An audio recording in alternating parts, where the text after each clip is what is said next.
किसी भी देश की असलियत समझनी हो ना, तो बस एक दिन की खबरें उठा लीजिए।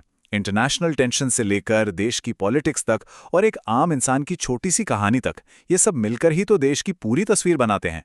तो चलिए, आज एक ऐसे ही दिन की कहानी को परत दर परत खोल कर देखते हैं। तो कहानी शुरू होती है यहाँ से, चेन्नई के एक पेट्रोल पंप से। तस्वीर में गाड़ियों की लंबी लाइनें तो दिख ही रही हैं, लेकिन जरा लोगों के चेहरों पर गौर कीजिए। एक बेचैनी, एक डर साफ नजर आ रहा है। पेट्रोल और डीजल के लिए मची ये अफरा तफरी असल में एक बहुत बड़े तूफान की सिर्फ एक झलक थी। लेकिन सवाल ये है कि आखिर ये घबराहट क्यों है? चेन्नई के इस पेट्रोल पंप का कनेक्शन कहाँ से है? और इसका जवाब यकीन मानिए हमारे देश में नहीं है। इसके लिए हमें हजारों मील दूर जाना होगा, एक ऐसी जगह पर जहां की एक छोटी सी चिंगारी भी पूरी दुनिया में आग लगा सकती है। और वो जगह है पश्चिम एशिया। आज की तारीख में पूरी दुनिया की निगाहें यहीं पर गड़ी हुई हैं। और वजह भी साफ है, ये सिर्फ जमीन का एक टुकड़ा नहीं, ये तो दुनिया की इकोनॉमी की धड़कन है, उसकी लाइफलाइन है।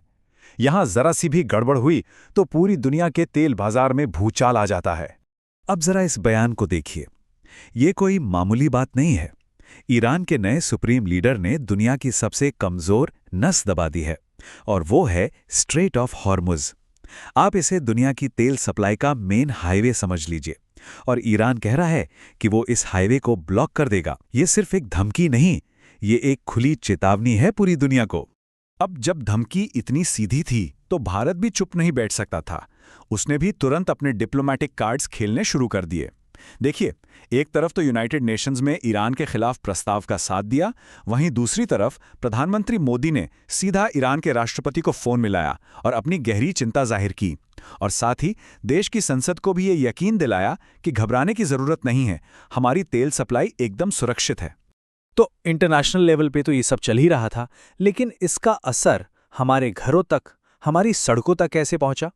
वो जो पश्चिम एशिया में तूफान उठा था ना, उसकी लहरें अब भारत के पेट्रोल पंपों से टकराने लगी थीं। अब हुआ ये कि एक तरफ तो लोगों में ये अफवाह फैल गई कि भाई पेट्रोल, डीजल, यहां तक कि रसोई गैस की भी भयानक किल्लत होने वाली है। लेकिन दूसरी तरफ सरकार का क्या कहना था?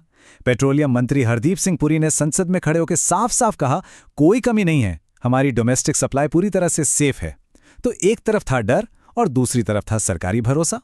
20%। सरकार ने सिर्फ आश्वासन नहीं दिया, एक्शन भी लिया। और वो एक्शन था ये 20%। इसका मतलब क्या था? सीधा सा मतलब था, सरकार ने तेल कंपनियों को कहा कि वो अपना 20% कमर्शियल एलपीजी स्टॉक सीधा राज्यों को सप्लाई करें। क्यों? ताकि कोई भी इसकी जमाखोरी ना कर पाए और मार्केट में नकली कमी पैदा ना हो। ये डर को रोकने के लिए एक सीधा और बड़ा कदम था। तो एक तरफ तो देश इस इंटरनेशनल एनर्जी क्राइसिस से जूझ रहा था, लेकिन साथ ही साथ देश के अंदर भी पॉलिटिक्स का पारा काफी चढ़ा हुआ था। यहां भी अलग अलग मोर्चों पर काफी तनाव था। ये टेबल देखिए, इससे अंदाजा लगता है कि उस एक दिन में देश के अंदर क्या क्या चल रहा था। एक तरफ पश्चिम बंगाल में प्रेसिडेंट और राज्य सरकार के बीच तनातनी, दूसरी तरफ दिल्ली यूनिवर्सिटी में फ्री स्पीच को लेकर बहस छिड़ी हुई थी, और दिल्ली में ही म्युनिसिपल पॉलिटिक्स में एएपी और बीजेपी आमने सामने थे। मतलब हर तरफ कोई ना कोई सियासी घमासान मचा हुआ था। अब जरा दिल्ली यूनिवर्सिटी वाले मामले पर आते हैं।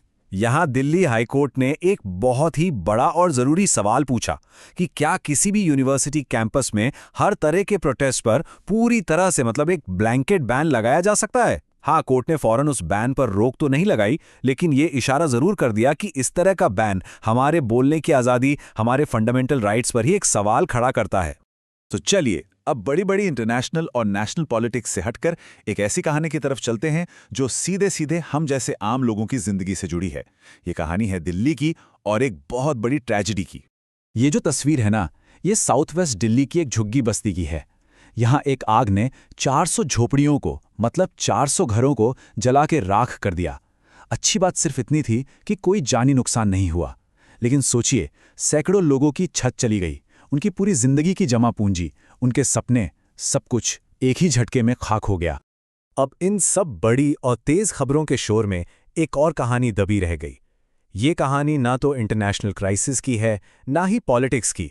ये कहानी है हमारे अपने इतिहास की, हमारी विरासत की, जिसे शायद हम सब भूलते जा रहे हैं। ये देखिए, ये बिहार के बलिराजगढ़ किले का गेट है। कागजों पर तो ये एक सेंट्रली प्रोटेक्टेड साइट है, मतलब इसकी सुरक्षा की जिम्मेदारी केंद्र की है। लेकिन इसकी हालत देखकर साफ पता चलता है कि इसे पूरी तरह से भुला दिया गया है। इसकी ये टूटी-फूटी दीवारें खुद अपनी अनदेखी की कहानी सुना रही हैं। और इस किले की कहानी भी इसकी दीवारों की तरह ही टूटी-फूटी है। सोचिए, 1884 में इसकी पहचान हुई, फिर लगभग 80 साल तक कुछ नहीं हुआ।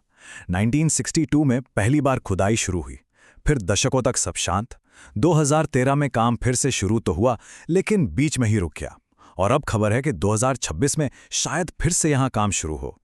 मतलब ये एक ऐसी कहानी है जो शुरू तो कई बार हुई, पर कभी पूरी नहीं हो पाई। और यहीं पर आकर एक बहुत बड़ा सवाल खड़ा होता है। जब दिन भर की ब्रेकिंग न्यूज़, पॉलिटिकल ड्रामा और इंटरनेशनल टेंशन हमारा सारा ध्यान खींच लेते हैं, तो जरा सोचिए, हमारे इतिहास के ऐसे कितने पन्ने, कितने ही और बलिराजगढ़ आज भी कहीं गुमनामी के अंधेरे में इस इंतजार में पड़े होंगे कि कोई आकर उन्हें भी खोजे।